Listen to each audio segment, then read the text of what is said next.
9/11 happened. I was supposed to be there underneath 2 World Trade at 9/11, and it was the only single day in my life that I slept through my alarm clock. 700 people in my girlfriend's office died. 2 people in my office died. It was one of the craziest days of my life where I woke up and I was like late for work, and I was trying to get a car service to get me to the office, and all the lines were busy, and I was so confused. I didn't know what was happening. It was just like, wow, like all these people went to work and 3,000 people never left. A month ago, I get convinced to go on this and I take whatever the fuck a full bloom is. I don't know what a full bloom is. Full cup. And laying down, blindfolded, and I swear it's just talking to me. And it's not telling me to do anything or be anything or anything else. It's just asking me questions like, hey, well, do you believe that life is a gift from God? Yeah. Well, isn't death a part of life for every living being? Doesn't every living being die? And I'm like, well, yeah. Well, the soul maybe doesn't, but then if that's the case, if you really fear death, then you worship life, not God. Where's your wisdom? All right, guys, welcome back to Problem to Profit. So in the podcasting space, you generally do like several episodes a day if you can get them in, because you kind of want to create a podcast bank and have those episodes. You can do your weekly releases. And my team likes to like overschedule me. So they're like overscheduling me for this day when my voice is already fucked and I'm already like out of breath. And they're like, hey, you know, like we got one more guest. And they're so smart. They put this guest last because they know I would have said no. They know I wanted to go home to my kids and like hang out with my wife and like do all the fun shit that I'm missing surfing for this guest, and it's so fucking worth it. Like, I was like, hey guys, I don't want to do a third show when I see it pop up on my calendar. I'd rather do 2 a day because I'm bougie and I'm spoiled and I'm rich and I'm allowed to be. I'm privileged. I fucking earned it. Leave me alone, right? And they're like, she invented TUSHY, and I'm like, what? She invented a brand of bidets. I was like, oh my God. I literally put bidets in every fucking house I build so that people have less shitty problems. We have a fucking theme in our world. Like we have a sign out front. We reserve the right to refuse service to assholes. That's in front of every model home. And then when you get the tour, you realize it's just dirty assholes. And I was like, TUSHY, a bidet manufacturer. She's got to be amazing. But like, that wasn't even all. Like, she's like invented an American-made bidet product. She's also found a way to maybe save the world, which we're going to get into in a minute, because like there's a way that she's working on breaking down plastics with a new company called Hiro, which is awesome. She created a product that I'm far less interested in. Like, I could care less, but I'm sure my wife would think it was awesome. It's like a type of panties, underwear that like you know, if you're on your cycle, I've never had this, but I'm trying to speak for women. Sorry. Beautiful. And you did great. You know, you can just bleed into them, right? Like that.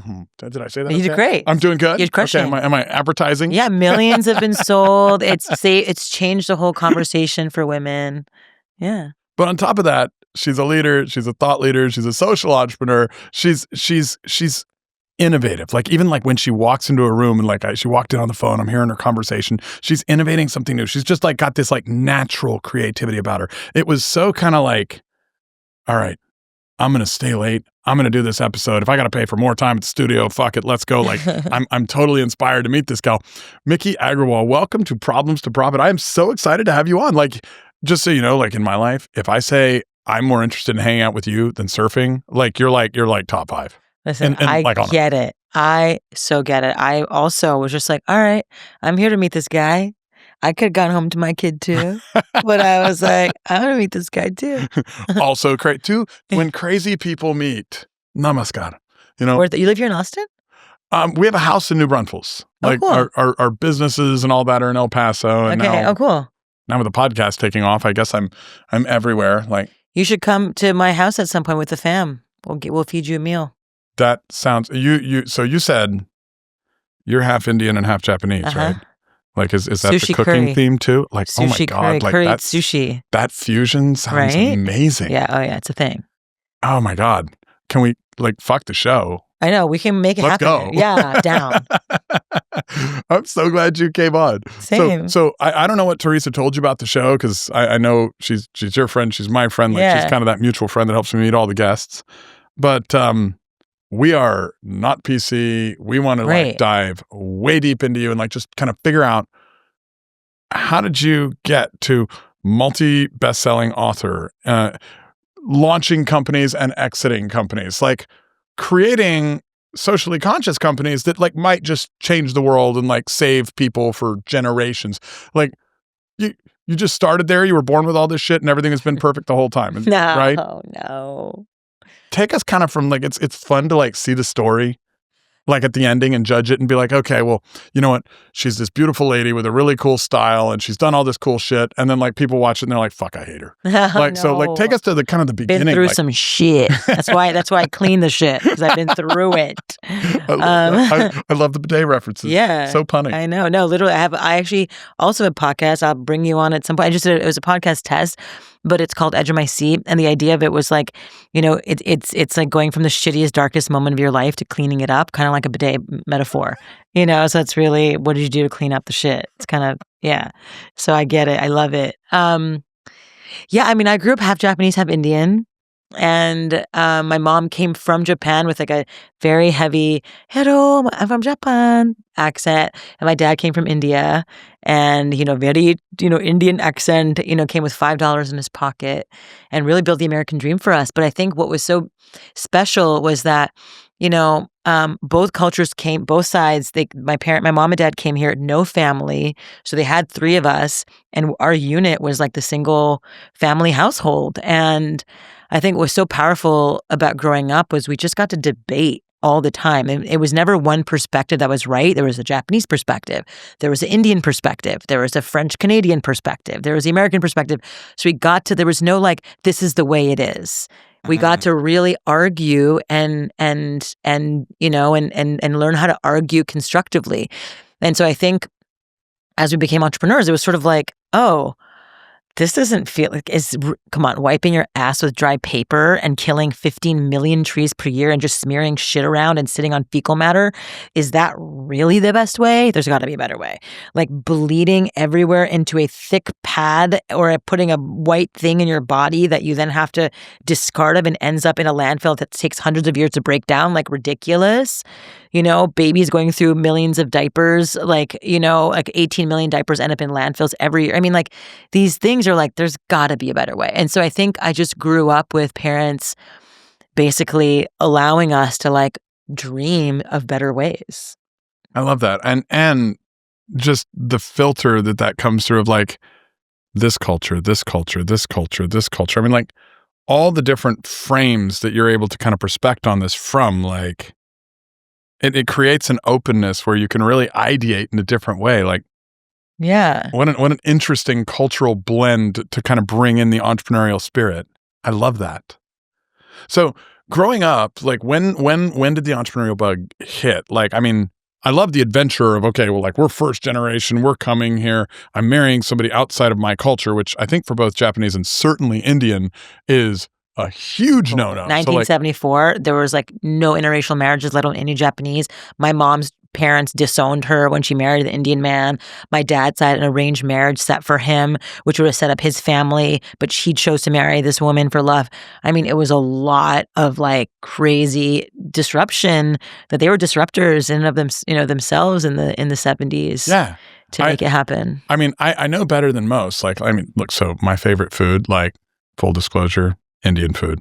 Japanese food is also awesome, but Indian food is like, it owns my heart. Spice, yeah. And I didn't know that until I was dating this lovely Indian doctor. And, nice. and we had like, she is not who I wound up marrying, probably because of this story. Sorry, lady. I won't mention your name. I don't want to embarrass you. But like one day, like everything's going swimmingly. Like, I mean, great food, great person, great everything. Hey, my mom's visiting. You need to like, pretend you live downstairs in the other bedroom. I told her you're my gay friend. And I'm like, you said what? I'm what? Yeah, you could stay, but you're my gay friend. So if she asks, you're gay and we're not dating. And I was like, oh, hell no. Like, and I was like American through and through. Like I didn't understand anything cultural. And then she starts explaining like this arranged marriage thing. That's like a big thing. She was like from India. Like she was first gen. Wow. Like, and she was really young when they came over, but like I had no idea. And like it's as a young man who's like, I get it. Not used to that. You don't even know how to be respectful of that. I did my best, but the relationship didn't last after that because being the gay friend was not on my list of things to do that day. Fair. But it was it was so profound that this like forward-thinking, brilliant woman, I mean, she had come here and self-made and become a doctor and everything. Like she'd found a way to break through everything, but the cultural barriers to like who she was allowed to date in another city. And as soon as it was like she was going to get known for it by her family. Yeah. I went with her when her mom was in town because I was morbidly curious. And what was the guy's name? Like there was this like professor at UTEP who her mom had interacted with. She didn't know about it. And I was going house hunting since I was a real estate agent at the time and helping them look with the guy that the professor guy wanted her to marry, his kid, and her mom, and her. And they don't know. I'm fucking her when they're not there. And I'm like, this is the weirdest shit ever. So your parents were already pioneering as hell. Like if they're breaking the marriage game outside of traditions at an extreme level. And they're going to a new country. Yeah. With its really, own crazy forward-thinking ways. Totally. Super insightful. Those are very real truths. And those individually were no small feat, but then all as extra layers of just finding each other, marrying each other in a different country, staying in Canada, not even speaking French, being in Montreal. It was a lot of things, a lot of bravery on both their parts. And so, yeah, it definitely forged a unique path. And I went to Monday to Friday French school, Saturday Japanese school, and Sunday Hindi school. So my parents tricked us into believing that every kid went to school 7 days a week. And so we thought like that was normal, but certainly wasn't. But yeah, it definitely informed us to become entrepreneurs. And I think one of the things that, convinced both my twin sister and myself to become entrepreneurs is that, you're like, you're not my Indian father. Don't tell me what to do. I'm sure you're the same, unemployable. You're probably not a very good employee. And so it's sort of like, like I was very bad at taking orders, especially from people who I didn't respect. And so it was very, very challenging for me. And so couldn't, it was like the only option was to become an entrepreneur, to be honest. Yeah. I think I resemble that remark. But I had a little criminal record. Like I got out of the Air Force for punching a cop. Oh. And so, you do that once and it's not great for your job prospects. So like I had like waiter, contractor, or entrepreneur. So, I mean, I tried all three and I did waiter and the money sucked. Mm-hmm. Or maybe I sucked at it. I don't know. But maybe both. And then I did the contractor and I found out shingles were really heavy. Yeah. I don't have broad shoulders. And so now I'm an entrepreneur that does construction. That's cool. And just a merger, right? That's great. With a problem with authority, obviously. Well, it's like what Steve Jobs said, you can't connect the dots looking forward, but you can connect them looking back. So like waiting is like really understanding service. Then you became a real estate broker. You got into the home business that requires a deep amount of like understanding how to serve others. And so it feels like that connection led you to, where you are today in a beautiful way. Absolutely. Yeah. It all seems like a tragedy sometimes at the moment. Uh-huh. And then you're like, oh, that's an amazing ingredient. Yeah. Like, yeah. So we've got mom and dad coming from completely different walks. Mm-hmm. We've got young Miki, problem with authority, realizing that this openness and this ability to perspect in a multicultural way with a bunch of very intelligent human beings holding her to a very high standard. Mm-hmm. And then kind of getting a little disgusted by all the regular normal people that were living in their stupid robot mode is what I call it, and they're just not, they don't have the level of common sense or perspective that you have even at a younger age, and you don't know how to respect or follow that leadership, and you're like, well, fuck this, I have to be an entrepreneur? How old are you at this point? 23, when I kind of started working. I basically, so I worked in investment banking when I graduated from college. I went to Cornell and I graduated. And in 2001, I worked in investment banking. My subway stop was 2 World Trade Center, and 9/11 happened. I was supposed to be there underneath 2 World Trade 9/11, and it was the only single day in my life that I slept through my alarm clock. 700 people in my girlfriend's office died. 2 people in my office died. It was one of the craziest days of my life where I woke up and I was like late for work, and I was just like, trying to get a car service to get me to my office, and all the lines were busy, and I was so confused. I didn't know what was happening. And so I finally was like calling his car service coming to pick me up. And then it just kept, finally someone picked up. And then I just was like, I need a car to go to my office. And the guy was like, what? Turn your TV on, click. And so then I was like, what? Out of context, you're like, we have no idea. And so I finally was like, well, no one's picking up. All the lines are busy. I turned my TV on and I saw the two towers like on fire. And I was just like, holy shit. And it was like in that moment that I realized that the mystery of life is you never know when it's going to end. Like the time was absolutely in that moment to make every breath count. And like I could have been one of those people jumping off the 2 World Trade going to work like a normal day, and people were jumping off the building just to save themselves from getting burned alive. And it was just like, just one of those crazy moments. And I actually was the only one who volunteered from Deutsche Bank to go into my building while it was still kind of smoldering with a Marine with a gas mask, 2 moon suits, goggles, and a face mask and a flashlight to go and retrieve critical documents for the group. And me and Marine went in. I was a D1 athlete, so I could basically, I was like, I'm small, I can like, have 20/20 vision. I can go in and retrieve all the I just want to see with my own eyes. I had a bit of like, like whatever guilt, for not being there. And so I wanted to be there and at least help in any way that I could. And it was a crazy Wait, you felt moment. Guilt in that moment? Well, just for like I was just like, whoa, like, survivor's guilt for a little bit, Yeah. No, there was like, that's why I'm asking. I mean, it's there was just like, wow, like all these people went to work and 3,000 people never left. And it was like, and they were just going to work. And it was really wild. And I felt like helpless at the time. So I was the only volunteer to go in I was like out of the entire bank somehow. And so I had to go to asbestos training, physical fitness tests. I had to do mass fitting class. I had to do a whole training to go in with a Marine, meet them at base camp, and go into the building. I had 9 pages of critical documents from the bank to go and retrieve these critical documents for the bank, for the multi-billion-dollar bank. It was pretty crazy. Yeah. I got a Colnago bicycle as a gift, and I sold it, and then bought myself a MacBook laptop, and that's when I quit. And I then became a professional. I went to play for the New York Magic soccer team, and tried out and made the starting lineup, and then subsequently had a couple of ACL tears, and then worked in the film business, kind of lots of different, again, this, like you can connect the dots looking back, you can't connect them looking forward. But then I was working in the film business. I really was curious about storytelling. And then from that point, I was eating shitty craft service food on the table at the, different productions. And I would eat pizza. It was free and whatever, paying off student loans. I was just eating free food and kept having stomach aches, going home eating pizza all the time. And then I just looked it up and was like, oh my God, pizza is a $32 billion industry. Americans eat 100 acres of pizza every single day. And yet it was made with bleached flour, processed cheese, like all this stuff. And so I just was like, I'm going to create New York City's alternative pizza concept. And that was my first business. So 25, this year is going to be our 20-year anniversary, November of this year, of having my restaurants be open. It's called Wild. Check out eatdrinkwild.com and go to Wild, eatdrinkwild on Instagram.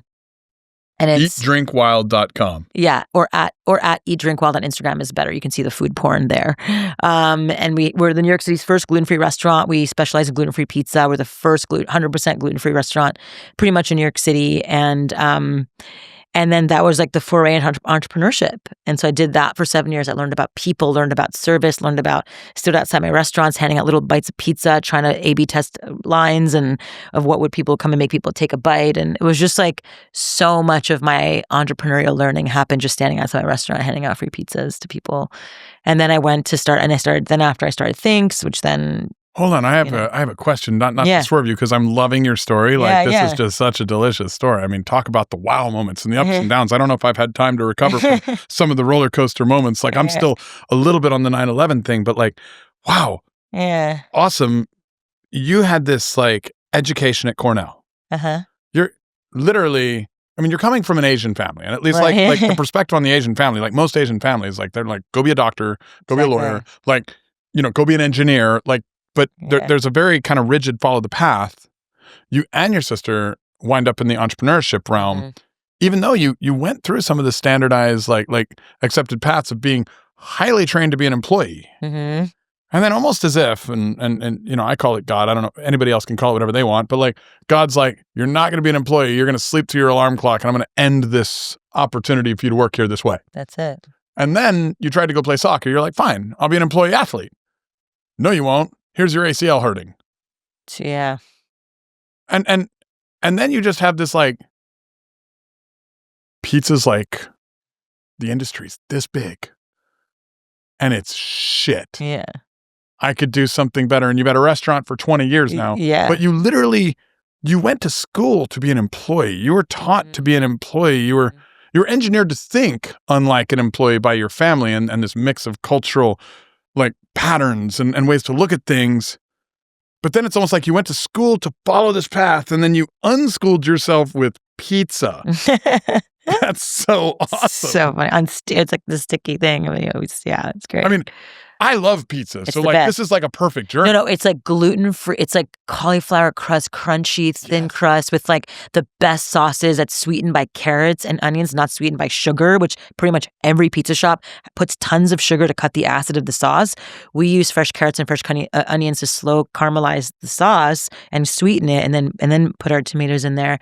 And then our cheese comes from literally organic farms, local, and then all of our toppings are organic, local, seasonal. And it's like, pizza's considered a thalamus food, a brain food. And if you actually like, the reason why people crave it is because it has all the food groups if done right. But if you're putting bleach flour, processed cheese, sugar-filled sauces, processed toppings, all this trash in your body, it's like counterproductive to what your actually body wants, but you think you want it, but then it's full of, and then it just creates inflammation and whatever.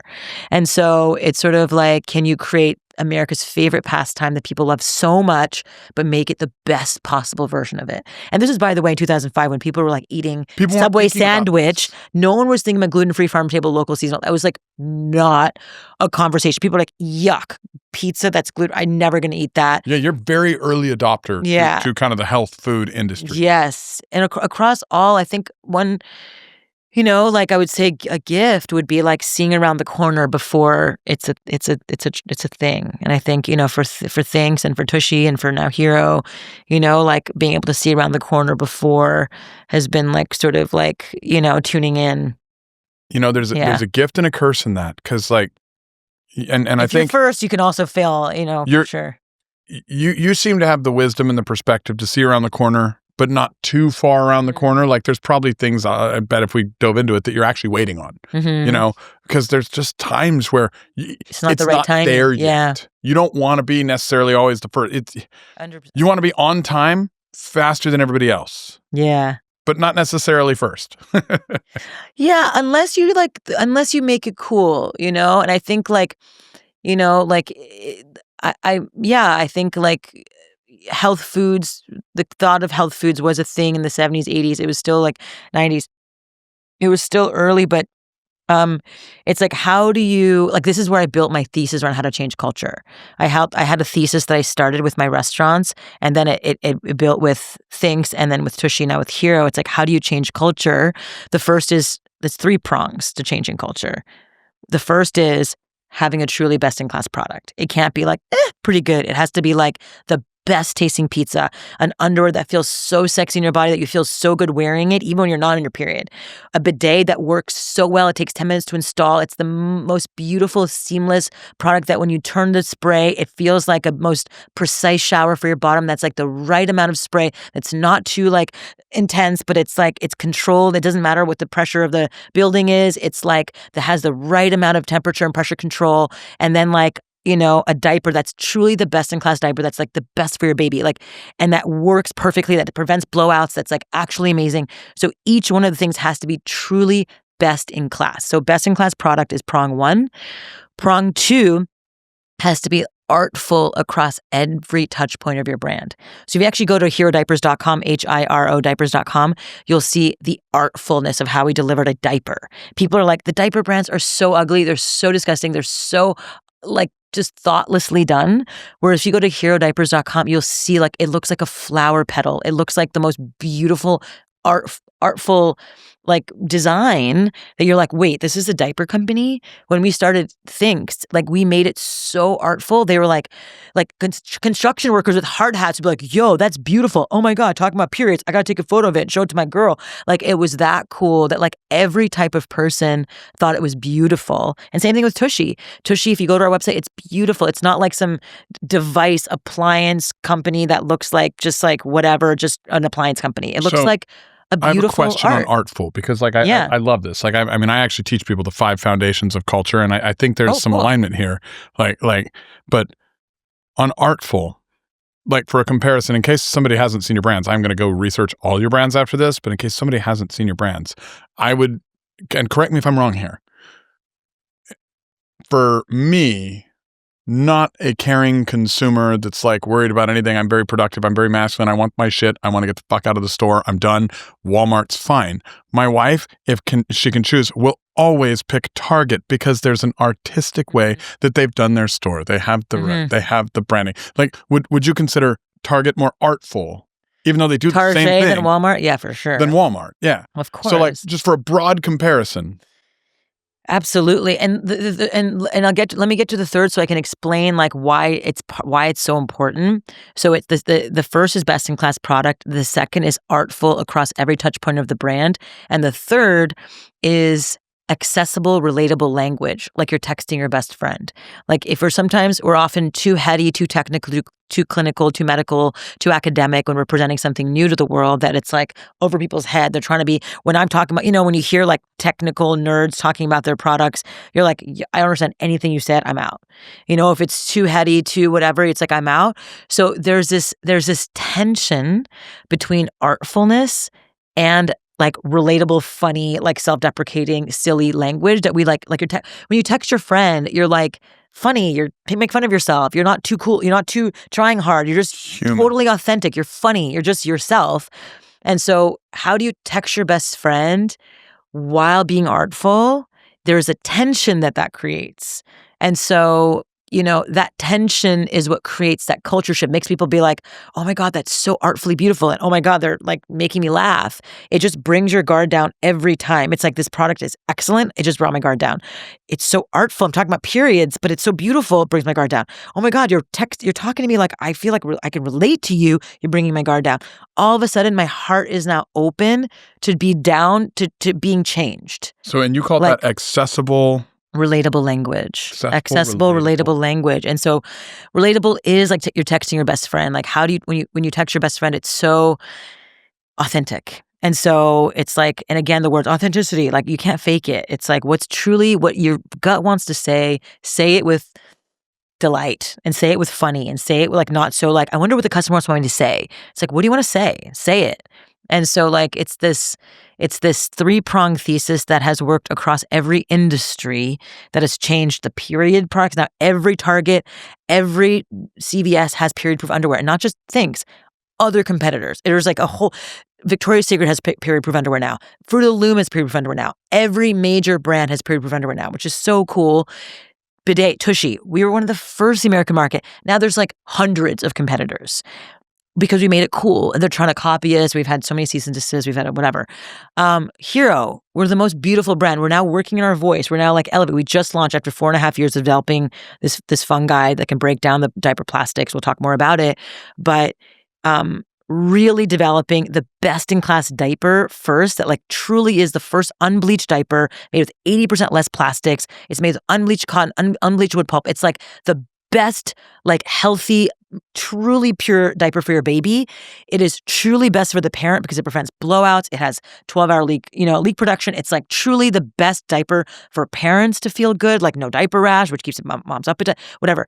And it returns to the earth our fungi. It's the best. There's no other diaper in the market that returns to the earth with our fungi, with any fungi. No one has ever done that before. So best in class product. It's art. When you go to HeroDiapers.com, you're like, wow, this is like gorgeous. And now we're working on our language. It's still like very matter of fact. It's very like matter of fact told, but we're now going to elevate our language to being much more accessible and relatable to like the parents, like full spectrum experience, which I'm so excited about. That's such a beautiful, like, and such a simple way of explaining something that I think is like absolutely radically profound. And now it's a simple evolutionary thing if you're thinking about it in a linear way, but it'll have revolutionary and radical effects on any business. And you dropped it in 3 simple points. And like, for anybody who's listening, not watching, it's so awesome to watch her describe with the passion of her business. And like, I love little tells. Like, I love poker.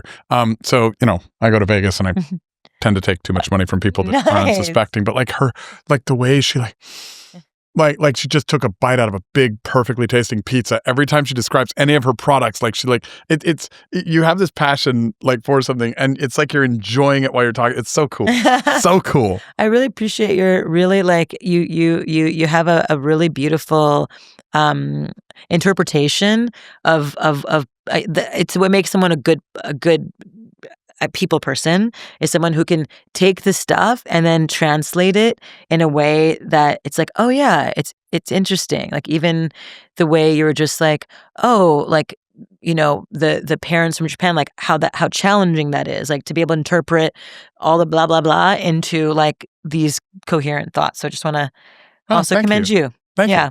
I think problems are our gifts and our guides, and it's interesting. Like I love patterns. Like businesses are just patterns. People, when they're authentic and them, there's no pattern. Like, but when they're in some kind of like robotic hypnosis, which like most people are at most times of the day. I watch every TED Talk, read every book, and this and that, and then you're like, I'm just gonna regurgitate. You know? Yeah, and they're like it's all patterns, and like significant emotional events create significant emotional events, and like the events can be a style. Or they can be you. Now, if they're your style, then you're beautifully authentic with like events are like the clothing you're wearing. Like, but if they're you, you don't get to be you, and you experience all the stupid emotions like anger and fear and frustration and stress that nobody would ever choose. Like you ask them, you're like, when's the last time you were angry? Oh, 10 minutes ago. Well, why? Well, he made me angry. I'm like, no, you make yourself angry. How'd he do that? What did he do? Like, I need to understand like why you fucking chose this. But like, I obsess over people's like vents and how they wear them because it's to me it's interesting to see, like especially the most amazing people. You never know what you're going to learn, but sometimes it's from what they tell you, and most of the time it's from what they show you. So we've got best in class, artful across every touch point, which like I love this 3-point hack. I think it's so brilliant. And accessible, relatable language. Like you're texting your best friend, yeah. Yeah, I mean, honestly, it brings to mind an issue I had when my home building company, when I bought it. I say I bought it. I didn't buy it. I took it and I made the seller pay me $50,000 to take it because it was in that bad of shape. Wow. I assumed $300,000 worth of debt where the seller was a great guy, but like he had this manager that was not doing a good job, may or may not have been embezzling. I don't know. I get it. But like everything was wrong. And there was like $300,000 that they owed to their trades. Right. So like, I was like, well, you give me $50,000 and I'll take the risk. I gave it back later. But the brand was so bad when we took over this company, like that I didn't know what to do. And so at one point, like I wind up effectively like getting drunk, sitting in a river, like just drinking Trulies. I like to meditate and sit in water. Hey, Trulies are less carbs.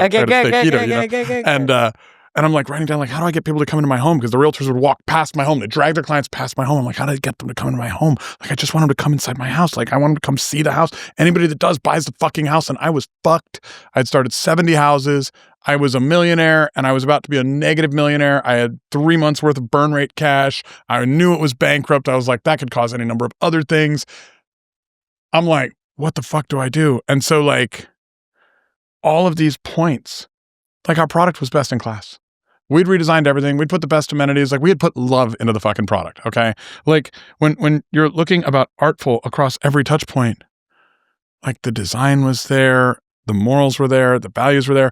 We had inherited a brand that we were not allowed to change the name because we were in a landlocked market. And so to buy from the developers we were buying from, we had to maintain the name, which had a horrible brand, horrible reviews, horrible this, but we couldn't change it. So I was forced into this bad boy kind of shitty brand. Weird that they wouldn't let you change the name.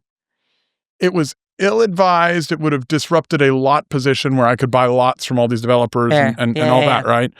And so I'm 3 months from out and I got a girl in a pretty red dress and this is so fucking classless, but it worked. And I don't recommend this for anybody, but accessible, relatable language. I am politically incorrect. I think poly means multiple, Thinx means blood-sucking fucking arachnids. And I'm like, fuck it. I want them to come inside the home. I invented a marketing grading scale, sitting there getting drunk, controversy, current events, sex appeal, human emotions, and branding call to action. And if you hit these 5 fucking points, you can make anything go viral. And so I did. I got a gorgeous gal in a pretty red dress during the time when Jeffrey Epstein was all over the fucking news, and I put her in front of an A-frame sign in front of one of my houses. The sign said, "Come inside me." And like, we spelled come right. It was C-O-M-E. Okay? We pissed off fucking everyone. This is exactly what I would have texted one of my friends, by the way. And we pissed off everyone who was sexually repressed. And all the people that weren't laughed their asses off, came and saw the homes. We sold 6 houses the next day. We are now El Paso's #1 builder. But I just did the 3 fucking things you said. Wow. Like, it's so funny because as it relates, it's so I cool. love it. So tomorrow we're about to shoot a first series called Hot Dads Talking Diapers. And it's going to be, because it's basically for mom content, because moms are the ones really buying the diapers. But we have a whole series where we're going to have dads, like, their shirts slowly coming unbuttoned as they're talking about, like, this diaper's unbleached and this. So it's just going to be like similar. It's like sex appeal. And it's true. Like, we made period sexy, we made pooping sexy, and we've made diapers like actually like beautiful. And we're going to make it fun and playful and make dads and moms sexy in the process, you know? And so it's going to be so fun. Human. It's so human. It's what creates the attraction. It's the tension. And it's like, what is it? How can you create tension? Sex appeal is tension. And people are, like you said, it's the repression that makes people feel uncomfortable and want to reject until they realize, like, wow, like it's all a becoming, and it's all this, it is hopefully what we're creating in the world can create some level of personal, like, aha moments, which can then open themselves up. And so for me, with TUSHY, with Thinx, with Hiro, I've entered these taboo spaces, periods, poop, pee, like whatever. And it comes with so much stigma, so much taboo, so much weirdness. But the second we harness, like, these taboo subjects through a product, it creates this, like, what else can I disrupt in my life? Oh my God, I can now talk about poop. I'm like, try my TUSHY. Oh my God. We've had so many people literally throw dinner parties so people can literally bring their friends into their bathrooms to show them the bidets. And then they have conversations about poop, whatever, because it's like liberation. And all of a sudden it's a gateway into, like, opening themselves up to having all the other harder conversations. And I find it to be so interesting. How do you do it? Through products, through design. Like, how do you create this, like, just a little toe crack in to then have all of the taboo conversations that you can have, including sex talk, including anything, but through a product is interesting. It's an interesting doorway into breaking taboos across your life. Well, and a compliment I would give you, because, like, my skill is bringing efficiency to wildly established, boring industries. Like house building is not like the sexiest industry where everybody's like, oh wow, like, I'm going to go in there and pioneer something new. Like, but I know how to go in and get efficient and get that. Like, it's so well established. There's so much data. It's easy. There's a lot of pioneering home building, but yeah. Correct. Yeah. But it's not looked at that way. Where I'm complimenting is, like, you're going into, like, niche spots with way less data than you're going to get. Like, in America, there's not huge bidet data. Like in Japan, maybe, not in America. But everybody, like, poops. Everybody does poop. And every woman has a period. Everyone has period. And every baby needs a diaper. But your way of, like, looking at this and saying, hey, I'm going to go in here and articulately use this little 3-step process and dive into this industry that nobody else is going into. Like, I admire that. I think that's fascinating. Super high risk, but you don't seem like a person that's, like, stressed out with tons of risk. I mean, we're all going to die. You know what I mean? It's like, we're all going to die. Like, fuck it. Like, people are like, have this, like, shame, guilt. What if I fail energy? And it's like, so then you're going to die too. And it's like, I don't really, like, it's like, for me, can we make the world a better place? Can we elevate people on the planet harnessing, like, creativity? Fuck yeah. And if you don't succeed, like, what is success? Do trees and animals be like, I failed? They're like, what? That isn't even a construct. And so, like, I don't even, in my book Disruptor, I talk about replacing the word failure with revelation. What has been revealed to me as I'm on the adventure that I'm on. Like, I talk about the scout. The scout is someone who enters a forest to take a group of people to the other side. There's no path. There's no, like, there's no manual. You just find your way, and you hit a dead end. You come back. You hit a ravine. you come back, you hit a bear chasing you, you hit people trying to throw shit at you, you come back and then you try a different route. And every one of those are adventures. And it's like, I don't understand the culture of like shame and like, what if I fail? What will people say? You know, the good news is like, I have my own inner strength. I've got my family. I've got my friends. I've spent so much time building community that I have been taken down. I've had experiences, people attempting to take me down. I've had people trying to take my businesses and fail and whatever. I've had so much of this shit being thrown at me, and I know who I am. I know my friends who know me know who I am. I don't like, so fucking what if something bad, like everything is going to be okay. You know? I think you might be psychic because I was like really hoping you were going in exactly that direction. Yeah. Like, did you know exactly where I wanted you to go? Like, we did not fucking slip notes here. Like, I was complimenting that because I wanted to hear, and I was going to, normally with guests, I have to like send like 5 questions to dig people into like, oh, go this way. And you're like spot on. You're like fucking straight to the direction. Oh, you want to go there? Let's go there. I'm like, how did you, that's awesome. Yeah, I wanted people to hear that. Where did you come up with and or develop, or at what stage or time did you develop this like, we're all going to die? I have a very similar belief, but like, I think so many people need to hear that. Yeah. My husband, my ex-husband and I, we're still homies and we co-parent really beautifully together.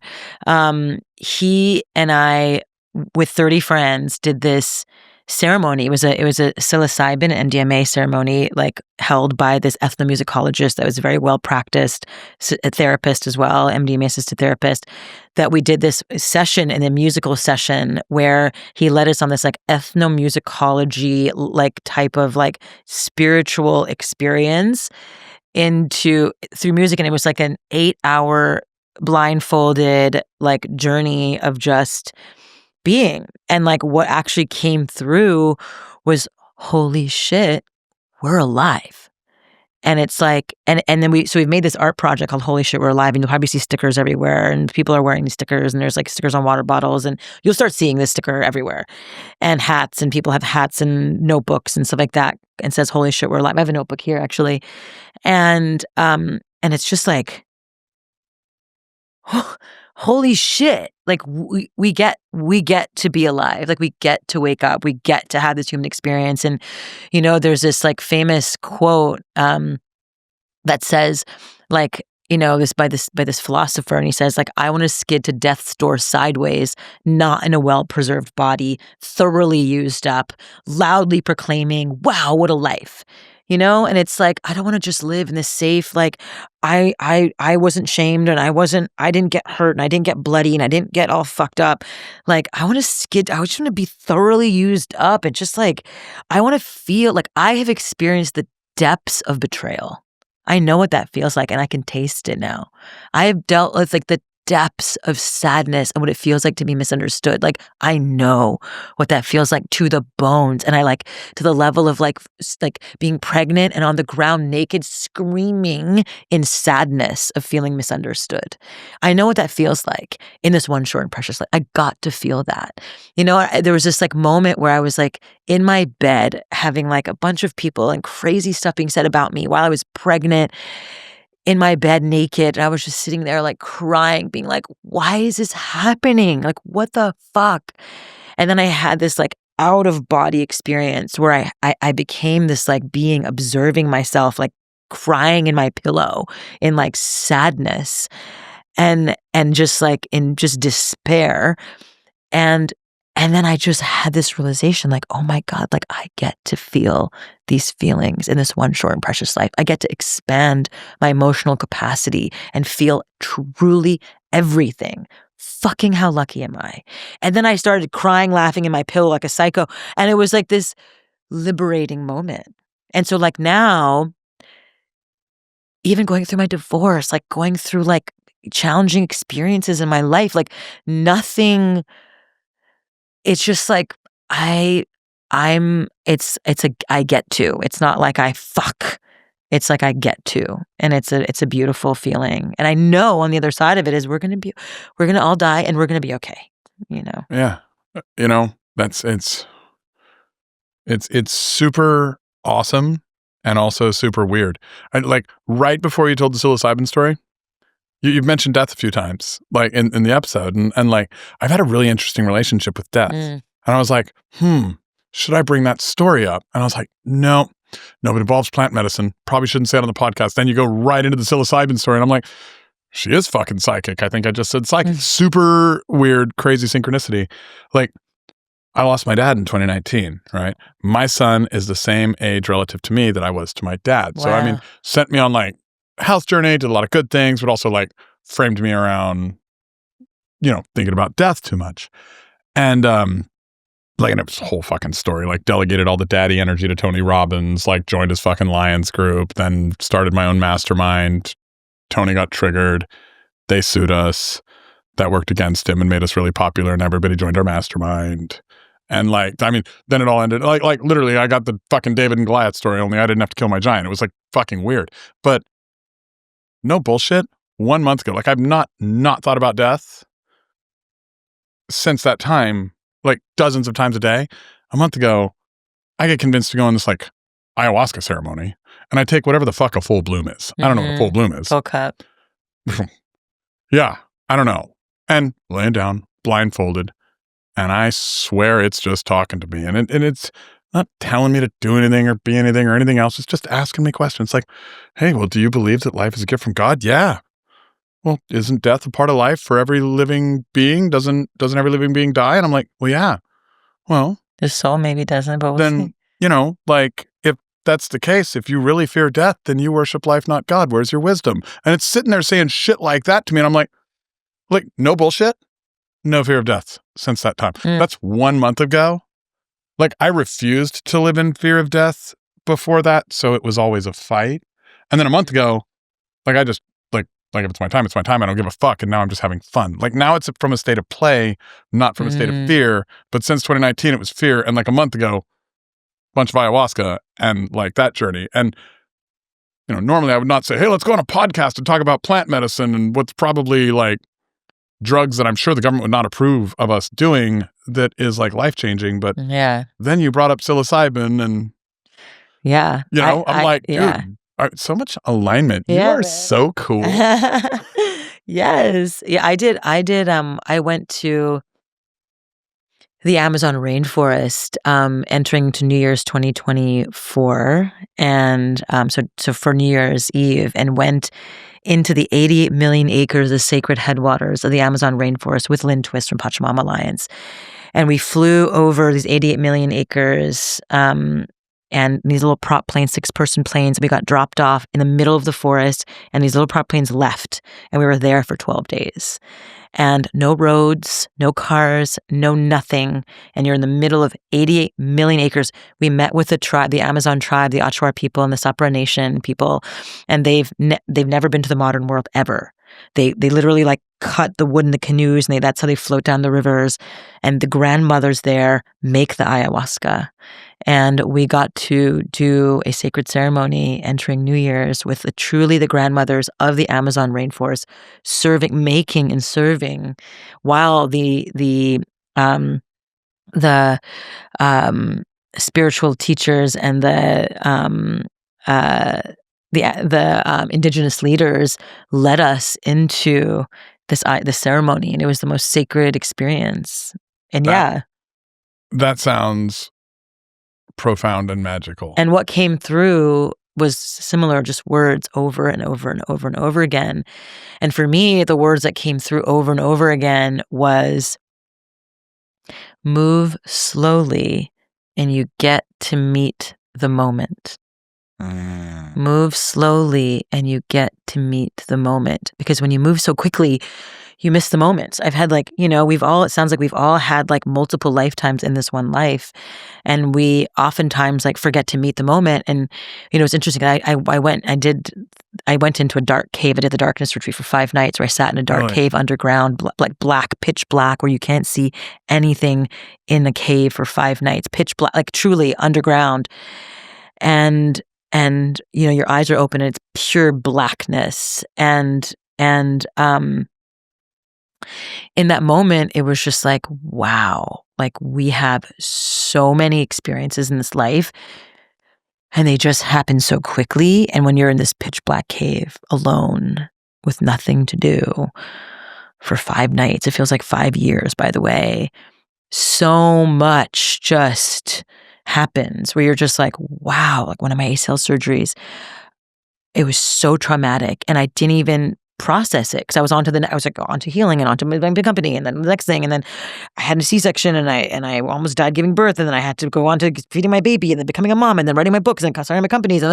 So I didn't actually, so in the darkness, I sat there and all of that shit that lives inside of our bodies, because the body keeps a score and it's all in our programming, but it's just, we just don't spend any time tuning in to be like, body, like you're safe, like you're good, like knees, thank you, like fuck yeah, like you took me on this journey of life so far and thank you for the no pain, even through the trauma you've been through, wow. And like I got to like resafe like all the parts of my body that had so much trauma over the years that we just move so quickly that we miss the moments. And then we're just living.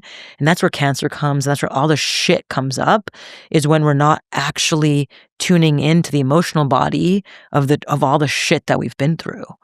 And so there's times where it's so important to actually sit in silence 4 days to resafe and to retune in and to basically take care of the emotional body that then will appears in the physical body if we don't take care of it. I've read about the darkness retreats, and it's something that sounds so interesting and so terrifying that it's the scariest thing I've ever done in my life. Really? Okay. Yeah. That was going to be my question. It was the hardest and scariest fucking thing I've ever done in my life. I was in like low-grade anxiety the entire time. It was so hard. And some people were like, this was so For me, I was like, I had to learn to not try and like move through the feelings and like fucking try and just like bypass or just like be okay with it. Like I had to learn how to just be with the feeling that came up. Like I couldn't try and outmaneuver or manage them or like talk to them. There was just nothing I could do. I just couldn't do anything except for just like experience the pain or experience the feeling or experience the thing. And it was like, whew, it was a deep initiation, I'll tell you what. So this is interesting. I love talking about business as a spiritual game, and I love talking about business leaders, or not about, with business leaders and thought leaders who are making it a spiritual game. And our conversation like has conveniently turned very spiritual, which is super awesome. I would love to ask you like the question on identity. What do you see as like kind of your framework? It's just an interesting kind of open-ended question that I love asking high-level entrepreneurs that are doing epic things. Most people I've met, they never sit down and think about like who they are. You triggered me on that with the darkness retreat because it feels like you might have. No, I should for sure. I mean, honestly, like, and it sounds so spiritually trite and whatever. And I've done the Hoffman process, which I also cannot recommend enough to anyone listening, because like there is multiple versions of ourselves. There's the body, there's the mind, and then there's the spirit. There really is. And there's a spiritual that can start to like take over the body and the mind. There is this version of ourselves that we get to tune into. And there are different ways to get there, which one's through meditation, one's through spiritual experiences.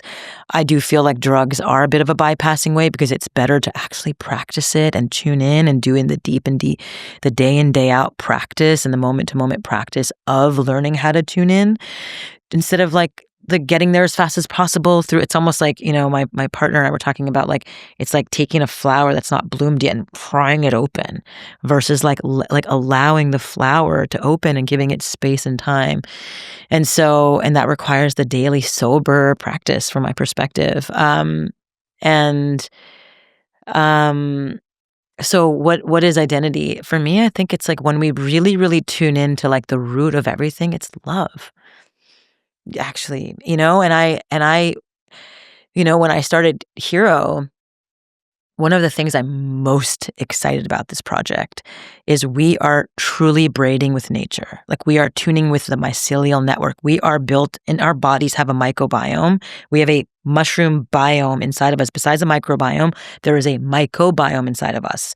We are breathing in fungi. We are eating fungi as medicine. We are drinking fungi to help us actualize. We are drinking it as adaptogens now. We understand all of its medicinal properties, and yet we haven't fully tuned in and braided with it in a way that is so like how it's the oldest being on Earth. It's 2.4 billion years old. Fungi have been come to the planet. I identify as a fungi. Yeah.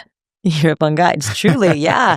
And yet, the way I wanted to launch this or steward this project is by launching this project as a prayer. So we actually brought in indigenous leaders from around the world. We brought in spiritual teachers in the banks of the Ganga River, Mayan grandmothers. We brought in top of the spiritual leadership, and created and launched. We actually had a launch prayer where they tuned in to nature. And it sounds so out there, but the indigenous people have been doing this since the beginning of time, has been tuning into nature and the goddess and the gods. And it's so how do we harness this new way? It's not this old trauma scaling, old paradigm of fucking trauma scale at all costs, hard power, versus this soft power, braiding with nature. How do you tune in a way that's so primal and so harnessing billion-year-old technology? And it sounds, again, hokey, but it's not. And how do we do it in a way that's effortless? Because nature grows and flourishes effortlessly. So for me, this practice is we launch as a prayer. We build this tuning in with nature. Can we build it effortlessly where the right people come through, the right nature, the right magic happens? This is really so Harvard Business School did a case study on Thinx, my previous company. So now all these students at HBS are studying my company, which is so cool, and how we built Thinx. I want HBS to study the way we built Hiro. Not about that we built a big company, whatever. It's the way we built it from a prayer, from an inception of a pure practice, from a pure-hearted place, from pure love, which is what we are, the God consciousness, which is love. Can we actually launch with the God consciousness of love and actually build it from that place in an effortless way through the feminine leadership of nature? Can we do it? This is the deepest curiosity I have, which is what I'm most excited about launching this company. Can we talk just reframe, because I know you mentioned it earlier, but reframe a little bit about what this company does well, just real quick. Yeah, sure. So Hiro basically is looking at the global plastic crisis. And so this is a quick story is, when I gave birth to my son Hiro, I didn't realize how much freaking waste you have children, right? It's the amount of waste that comes with having a child. Every baby goes through up to 6,000 diapers in their lifetime. Every diaper takes up to 400 years to break, 400 to 500 years to break down. Squeeze packs, all the stuff and more stuff you have to buy. Diapers, the number one household plastic waste item, number 3 waste item in landfill. It is truly 18 billion end up in landfill every year. It's crazy. And so that's just the diaper crisis. You zoom out one rung further, the global plastic crisis. 91% of plastic is not being recycled. It's being incinerated, put in our landfill, put in our oceans. Now it's in our bodies to the tune of 1 credit card a week. It's fucking up our endocrine system, our reproductive organs. It's in our brains, in our bloodstream. It is truly now in us. And we have to do something. Otherwise, it's going to kill us. And so, we have looked to nature. Nature has been solving problems for billions of years and evolving. And we look to nature, and it turns out when back in the day, trees came to the planet, 390 million years ago, and they grew this carbon backbone. And so this carbon backbone is called lignin. And when these trees grew and then they died, fungi couldn't break them down yet. So these trees grew and they would just be strewn around like plastic. Okay, and I'm giving a little bit of a story, and I'll get to what I'm creating. So these trees grew, they strewn around like plastic. It took fungi 100 million years to figure out how to take these carbon backbone of these trees and break them down and return them back to the earth, into soil. Cut to today, plastic crisis. Right now, nothing can break down plastic except for fungi, because there's enzymes as well, but fungi really can create a true scalable, lasting solution. fungi have been breaking down trees. Trees have the same carbon backbone as plastic. Okay? The carbon backbone of trees are very similar to carbon backbone of plastic because plastic comes from oil comes from trees. Anyways, so we have created the world's first scalable and shelf-stable plastic-eating fungi, which means that fungi had been discovered in labs, had been discovered in landfills like 20 years ago, and brought to labs to study. Can you break down plastics with fungi? The answer is yes. It's been studied. There are hundreds of species that can now break down plastics. No one has been able to take it out of a lab until now. So over the last 4.5 years, we've built the Ocean's 11 of PhDs in mycology, microremediation, biology, biochemistry, the top of the Pops Ocean's 11 team, and built a lab here in Austin. And we've been working quietly over the last 4.5 years. We've then built our first micro-refinery that's making all these plastic-eating fungi in our warehouse right now. We've built these 2 places in Austin, Texas, and we just launched our first product, which is Hiro diapers, HiroDiapers.com. So basically, the whole vision is when the baby poops into the diaper, the baby poop will then fertilize these dormant fungi. And if you're watching the episode, which I highly recommend, we have some right here that you can see. Yes. And so if you basically are changing the diaper off the baby, if this is the diaper, you're changing the diaper off the baby, you just drop one of these pouches inside and you close it and you throw it in the trash. You don't have to recycle, you have to put it in your compost, you literally throw it in the trash. In a couple of weeks, this diaper, inoculated by this fungi, will end up in a landfill, and the fungi fertilized by your baby's poop will start to wake up and start to grow and then eat the diaper in a fraction of the time than the 400 years it takes to break down. And then the whole vision is not only will it break down this diaper, but it'll start breaking down all the other plastics in landfills too. That's the whole vision of harnessing our baby's poop coming from the breast milk of the mama to solve the global plastic crisis.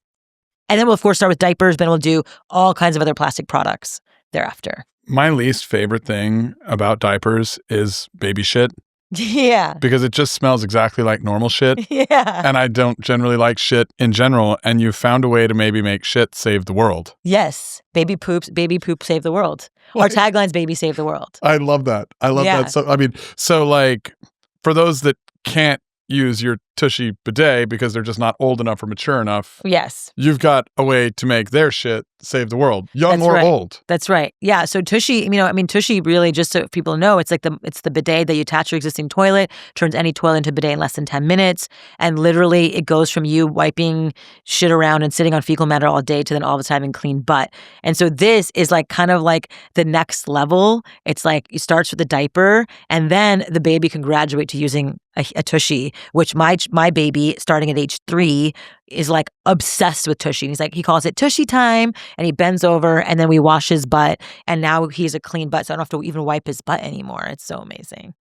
Yeah. I was telling you a little bit of this before the show. I went to the Maldives with that travel group I'd created, and we go there, and every toilet is a bidet. And I'd never seen a bidet. No way. No, I'd never seen a bidet.